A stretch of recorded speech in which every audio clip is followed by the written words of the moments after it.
Yo, what is going on, guys? It's Bruin Steel here, and welcome back to another WWE broadcast. I'm your host, Bruin Steel, and today I am recapping the Friday Night Smackdown that took place December 1st at Barclays Center in Brooklyn, New York. And as you can see, my friend Canadian Yorker cannot make it. Well, there's a little of a scheduling problem, so obviously I want to get this broadcast done, and if you guys don't know, I was in New York City, so I apologize for being late. It's basically a Monday afternoon right now, so plus tonight, if you guys don't know, me and my friend Canadian Yorker and our friend Joey, we're going to Monday Night Raw. Tonight's Monday Night Raw will take place in Albany, New York. Me, my friend Canadian Yorker, and Joey will be at that Monday Night Raw live tonight, so I can't wait. I'm gonna have a blog, and I'm gonna have the full matches for you guys. Hopefully, I get them uploaded by tomorrow. By the end of tomorrow night. So, yeah, hopefully you guys will dig it. So, but anyways, today I am recapping the Friday Night Smackdown that took place 3 days ago. Like I said, I apologize for the lateness. I was out of town, so I want to get this done quick. But anyways, talking about this show, obviously, this was just up and downs of this show. Obviously, we start off the show with Bianca Belair, and basically she was recapping the whole War Games, how she wants to give a huge thank to Becky Lynch, Shotzi, Charlotte Flair, but she said that her business with Damage Control is far from over, obviously, and Bianca Belair wants the title back. She wants her title back, so basically she's saying that she's going to go after IYO Sky's title, and oh my god, and I thought that the rivalry between Bianca Belair and Damage Control is over. Like, honestly, I honestly thought it would be over. Obviously, Kevin Owens rivalry with Judgment Day was over because he got traded to Smackdown. But yeah, basically Bianca Belair wants to go after IYO Sky, but enter Damage Control. She gets interrupted by Damage Control, but the most sad part is where's Bayley? And I'm like, oh no, they're just gonna build up a story to kick out Bayley. Bayley is so getting kicked out. Dakota Kai is pulling a Bayley, leading Damage Control, saying that Dakota Kai said that if Bianca wants another title shot, she has to go through every single member of Damage Control to reach IYO Sky. But then they were about to attack Bianca Belair, but what you know, Charlotte Flair and Shotzi got Bianca's back, and they said that there was enough Damage Control to go around, and a huge brawl.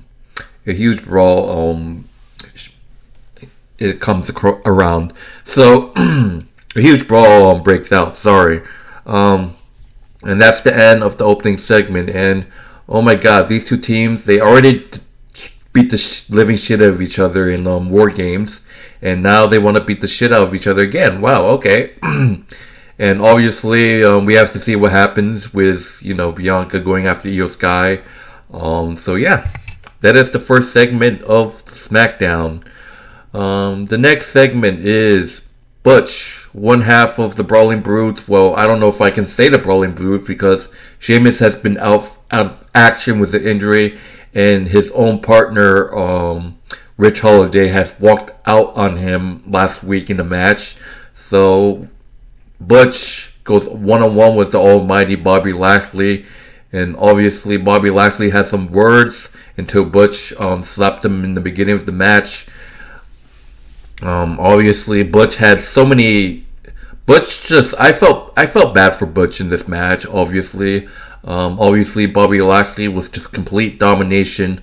Obviously, it's just horrible. Bobby Lashley is just dominant. Bobby Lashley is just a dominant wrestler. Obviously, because what do you guys think of this faction of Bobby Lashley and the Street Profits? But this match, Bobby Lashley pretty much like completely dominated. And Bobby Lashley ends up hitting Butch with the huge nasty spear to win the match. Bobby Lashley defeats Butch easily in a huge domination match by a spear, by pinfall. Bobby Lashley was just, oh my god. Butch did put up a fight, but only lasted a couple minutes, so. But we have to see what happens with the Brawling Brutes. Sheamus needs to come back and sort things out, or is the Brawling Brutes done as we speak? It's just, I still don't know why Rich Holiday will walk out on Butch, but we have to see what happens. So the next match is Santos Escobar against former ally LWO Joaquin Wilde. Obviously Santos Escobar. This guy, man, like holy shit, like he is the most psychopathic like heel ever. Like me and Canadian Yorker has talked about Santos Escobar turning heel, but I didn't think he was gonna take it too far, like this far. Like holy shit. With the whole segment saying that never meet your hero and wishing that Rey Mysterio's leg get amputated and getting affection, that's just way overboard, my man. Like holy shit.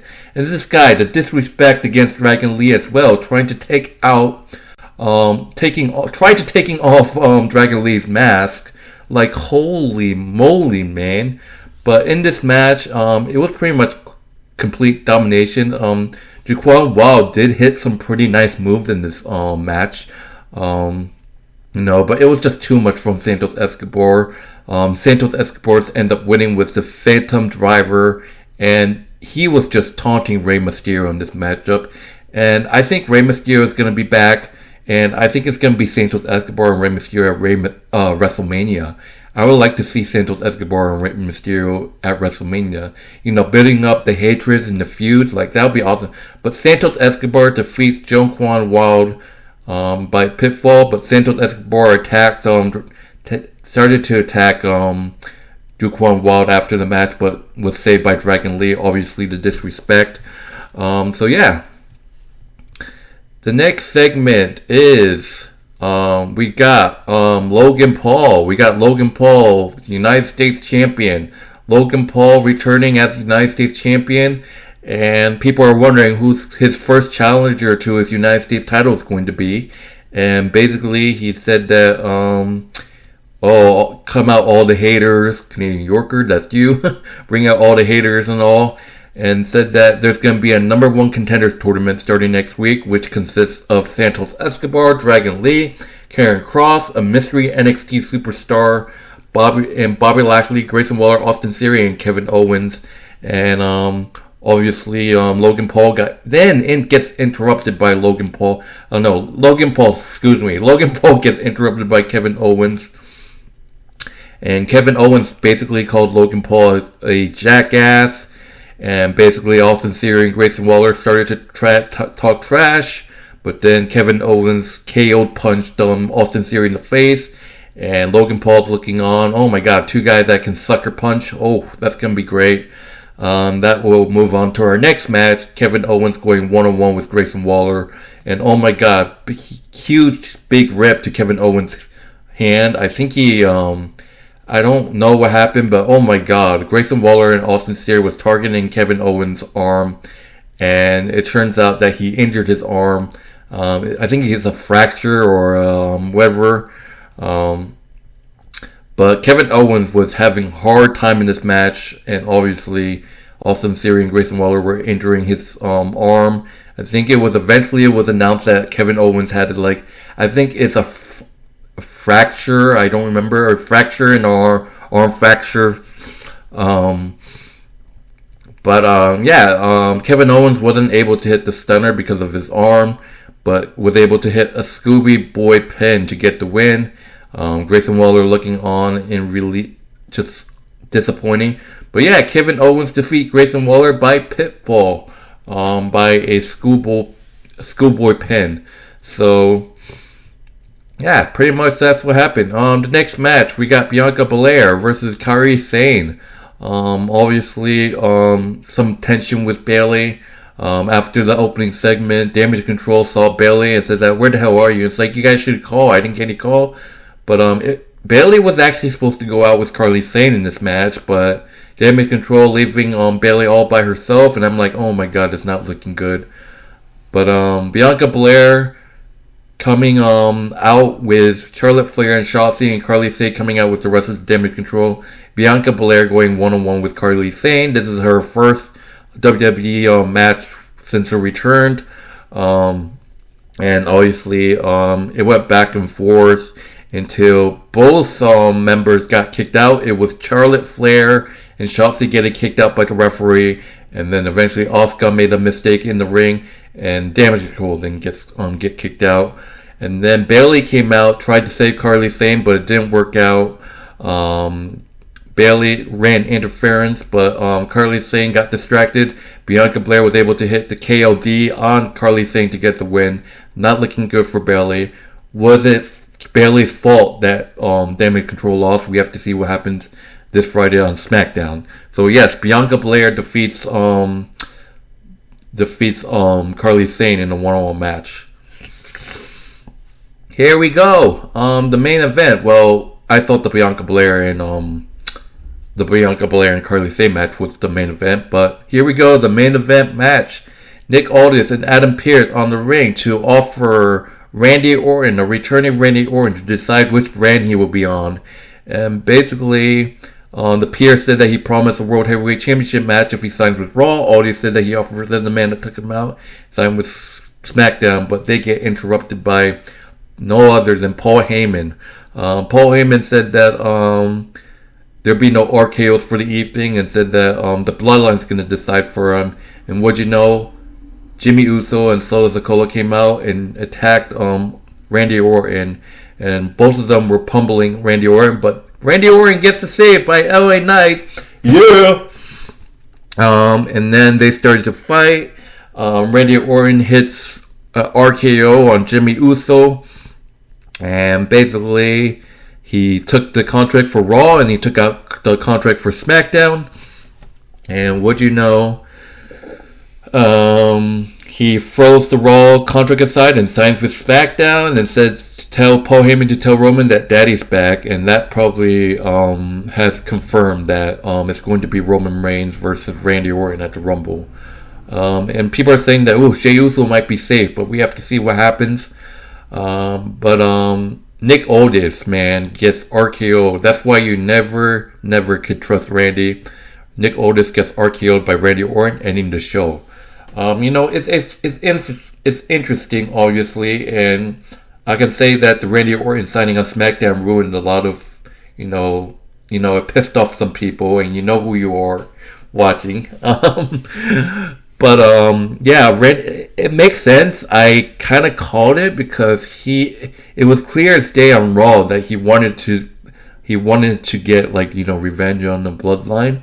So obviously, this guy's signing on SmackDown, no doubt. And I don't think he was gonna go after Seth anyways. I think CM Punk is gonna get signed on Raw.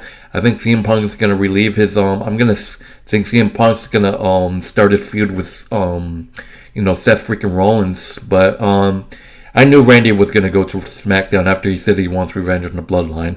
But anyways, thank you guys for watching. That would do it for Friday Night SmackDown, which took place last Friday, December 1st. Overall, it was a great show. Up and downs, obviously.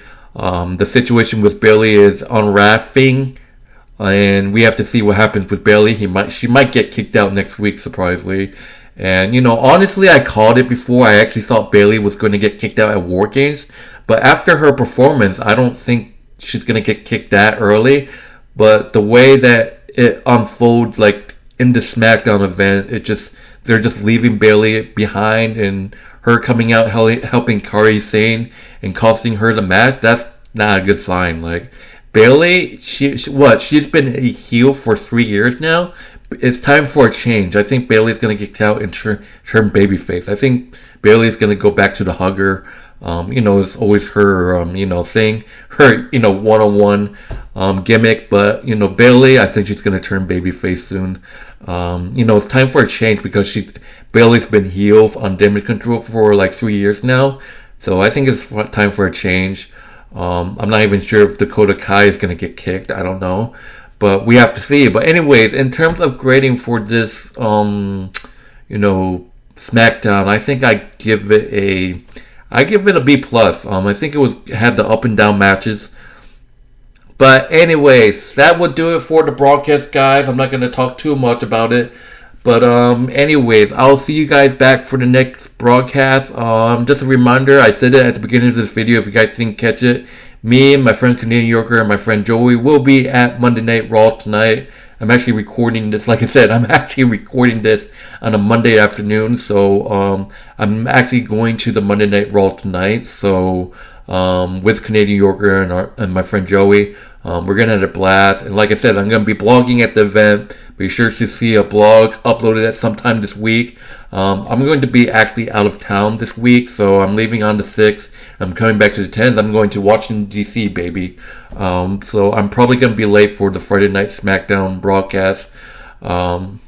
Obviously. I'm not sure if we're going to do a broadcast, me and Canadian Yorker, for this Monday Night Raw. We're going to be at the event, so you're going to pretty much see what happens. But anyways, I'm not going to talk too much. Thank you guys for watching. I hope you enjoyed this video. And that would do it, guys. I hope you guys enjoy your Monday afternoon. I'm Bruin Steele. Thank you guys for watching, and I am out.